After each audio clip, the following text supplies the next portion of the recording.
Voilà. Je suis le pasteur Zoutan Zaché. Je suis fondateur de la mission internationale de délivrance et de discipulat. Et donc, je suis membre de la CEP-Messie. Et en ce qui concerne la combinaison des affaires et l'évangile, je voulais dire une chose importante. Il y a un créateur qui a déposé en l'homme, lors de sa création,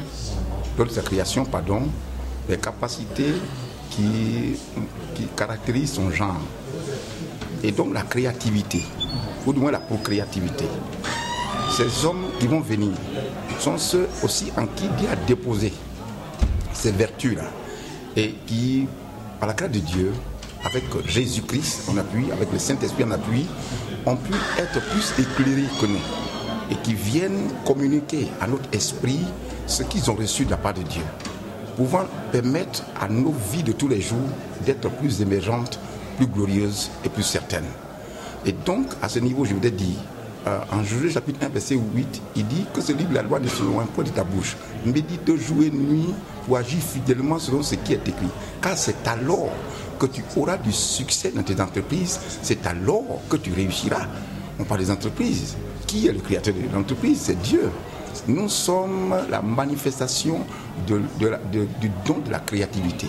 Et donc, ils viennent pour ajouter un point fort à ce que nous connaissons, afin que nous le fassions mieux. Parce que le dépôt de Dieu en chacun de nous. Et donc, c'est une opportunité à saisir. Nous, en Côte d'Ivoire, et la base et le dénominateur commun de cette force, c'est l'amour. C'est l'amour. C'est l'union. C'est main dans la main. C'est la sociabilité.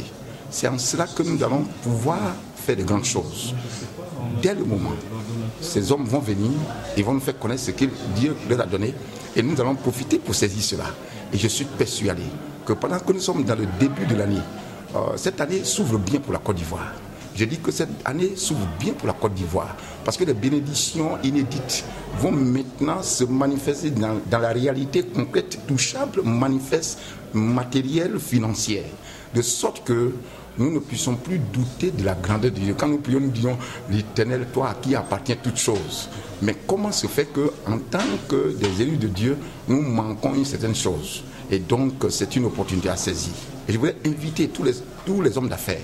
Un serviteur de Dieu, c'est un homme d'affaires, mais une affaire spirituelle. C'est ça. Voilà. Il y a aussi des hommes d'affaires qui font des affaires commerciales, qui font des affaires en communication.